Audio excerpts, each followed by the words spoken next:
강미애는 대한방송 탤런트 출신으로 1958년 안현철 감독의 어머니의 길로 영화에 데뷔하였습니다.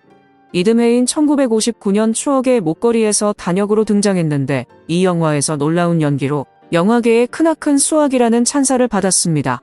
이후 발랄한 역할들을 주로 연기했고 강미애는 영화계를 이끌 차세대 스타로 불렸습니다. 그리고 1963년 박경리 원작 소설을 영화화한 유현목 감독의 김약국의 딸들에 출연하였습니다. 강미애는 이 영화에서 신앙심 있는 착한 막내딸 역할로 열연하며 연기력과 인기를 한몸에 받았었죠. 그리고 같은 해인 1963년 임권택 감독의 첫 사극 영화 망부석의 여주인공 꽃봉 역으로 출연했습니다. 망부석은 사도세자의 죽음과 정조의 왕위 등극에 이르기까지 그를 둘러싼 여인들의 희생과 암투를 그린 영화입니다. 특히 꽃봉과 새손에 이루어질 수 없는 사랑이라는 요소를 가미하여 개봉 당시 장안의 관객들을 눈물바다로 만든 작품이었습니다. 망부석은 임권택 감독이 입봉 후인 20대 후반에 연출한 초창기 작품이지만 안정된 연출력으로 흥행에도 성공하였습니다. 그리고 이 영화에는 당대 최고의 스타들이 대거 출연했지만 그 중에서도 많은 사랑을 받은 배우는 강미애였습니다. 관객들은 사약을 마시고 죽음을 택하는 꽃봉의 청순 가련하면서도 애절한 사랑의 눈물을 쏟았습니다. 당시 인기 스타였던 강미애가 영화 망부석에 출연하게 된 계기는 정창화 감독과의 인연에서부터 출발합니다. 강미애는 정창화 감독이 연출한 장희빈 등 여러 영화에 출연하면서 정 감독과 인연을 맺었습니다. 그러다 정창화 감독의 조감독이었던 임권택이 영화 망부석을 연출하게 되자 당시 인기 스타였던 강미애에게 출연 제의를 했다고 합니다. 그리고 1967년 한국 공포영화의 대명사로 불리우는 월화의 공동묘지에서 주인공 월향 역으로 출연하였습니다. 누명으로 인해 죄 없이 목숨을 빼앗긴 여인의 원혼이 복수를 한다는 내용으로 당시 매우 센세이셔널한 특수효과와 탄탄한 스토리로 큰 인기를 끌었습니다. 특히 무덤이 반으로 갈라져 귀신이 처음으로 등장하는 모습은 현재까지도 명장면으로 꼽히고 있습니다. 월화의 공동묘지는 한국적인 공포영화의 원형을 가장 잘 보여주고 있다고 평가받는 작품입니다. 억울하게 죽은 여자가 귀신이 되어 나타나 복수한다는 내용은 우리 설화나 민담에도 많이 나와 있습니다. 그래서 이 영화는 한국 영화사에도 큰 의미를 지닌 작품이며 이후 한국 영화계에는 이른바 여기 돌풍이 불어닥쳤습니다. 그리고 현재도 월화의 공동묘지는 남양 특집으로 매년 공중파나 케이블에서 상영되는 추억의 공포영화입니다. 지난 2017년 문재인 대통령은 한 기자에게 가장 좋아하는 영화가 무엇이냐라는 질문을 받자 이렇게 답했습니다. 월화의 공동묘지입니다. 제가 세상에 태어나서 제일 무서운 영화가 바로 그 영화였습니다. 그리고 같은 해인 1967년 강미애는 한국 영화 흥행 1위를 기록한 영화 팔도강산에 출연하였습니다. 이 영화는 김진규와 최진희, 고은하 등 당대 톱스타들이 출연했는데 줄거리는 단순했습니다. 회갑을 맞은 김희갑 황정순 부부가 전국 각지에 흩어져 사는 자녀들의 초대로 팔도 여행길에 나서고 그 과정에서 겪는 희노애락 에피소드를 엮었습니다. 여행의 끝, 노부부는 가난하게 사는 5번째 딸 강미애, 신영균 부부가 사는 속초를 찾게 됩니다. 갑작스레 방문한 노부부를 반긴 5째 딸 강미애는 대접할 것이 없어 애를 태우던 중 남편이 사온 막걸리 한 주전자에 물을 타 대접하며 마음이 아파 어쩔 줄을 모릅니다. 이에 노부부는 딸과 사위의 마음을 위로하듯 물탄 가짜 막걸리를 맛있게 마셔주었고 강미애는 그런 부모를 바라보며 죄스런 마음에 애달게 울었습니다.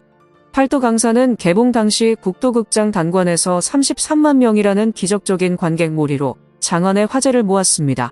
특히 강미애의 눈물 연기씬은 관객들을 눈물바다로 만든 명장면으로 손꼽혔고 강미애는 대중들에게 많은 사랑을 받았습니다. 팔도강산은 대중의 엄청난 인기에 힘입어 이후 총 7편이 제작되었으며 KBS 드라마로도 방송되었습니다. 그리고 강미애는 뛰어난 미모에 연기 잘하는 배우로 알려지며 많은 감독들의 사랑을 한몸에 받았습니다. 특히 그녀의 청순 가련하면서도 애절한 눈물 연기는 눈물의 여왕이라 일컬을 만큼 압권이었습니다. 한편 영화배우로서 인기가 한창이던 1965년 스캔들로 지면을 장식하기도 했습니다. 사실 강미애는 1957년 18세의 나이로 헌병 중위와의 결혼을 했는데 결혼 생활이 순탄하지 못했는지 가출 소동이 벌어졌습니다. 이 가출 소동은 스캔들로 번져갔고 또 다시 집에서 나가면서 신문에 보도되기도 했습니다. 그리고 강미애는 100여 편 이상의 영화에 출연하며 왕성하게 활동하다 1970년대 초에 은퇴했습니다. 강미애는 정치인 정재원을 만나 결혼한 후 영화계를 은퇴하여 조용한 내조의 길을 걸었습니다. 남편 정재원은 고려대 정치외교학교를 졸업한 인물로 4.19 혁명 당시 고려대 책임자로 활동하였습니다. 고대 졸업 후에는 해병대 소위로 임관하여 베트남 전쟁에 참전하였고 화랑무공훈장을 수운하기도 했습니다. 이후 신민당에서 김영삼 총재 공보정책부 좌역으로 정치에 입문하였습니다. 그리고 김영삼이 신민당 총재 시절 정재원은 대변인 및 원내총무를 역임한 국회의원이었습니다.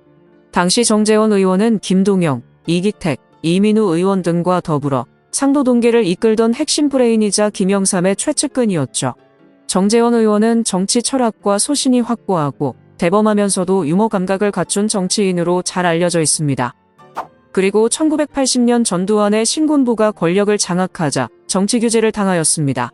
이후 정치 규제에서 풀려난 정재원은 1985년 국회의원 선거에서 당선되며 국회로 다시 돌아올 수 있었죠. 한편 강미애의 아들 강철수는 어머니의 소개로 문여송 영화감독 연출부에서 일을 시작했습니다. 원래 그의 꿈은 배우 지망생이었지만 연출부에서 일하며 배우다가 영화배우를 하는 것이 좋겠다고 해서 심부름부터 시작했죠.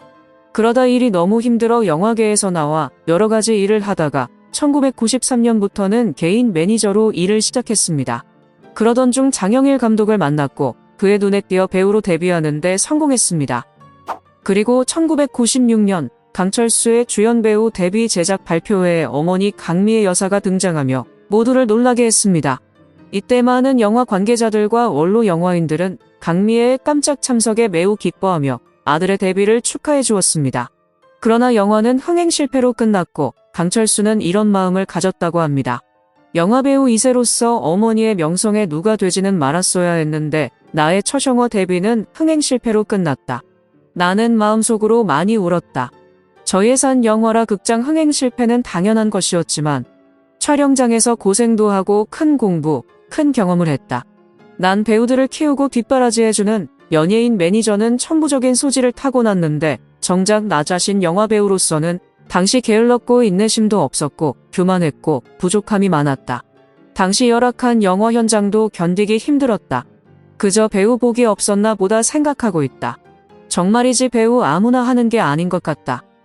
그리고 2020년 강미애의 남편 정재원 전 의원이 별세하면서 강미애라는 이름이 마지막으로 언론에 등장하였습니다. 영화연구가 정종화 선생은 여배우 강미애를 이렇게 평가했습니다. 청순한 이미지로 주인공 또는 조연으로 60년대 명성을 날린 여배우였다. 오늘은 한국 영화를 사랑하는 올드팬들과 원로 영화인들이 특별한 추억을 가진 여배우 강미애 이야기였습니다. 재밌게 보셨다면 구독과 좋아요 부탁드립니다. 지금까지 길비디오였습니다.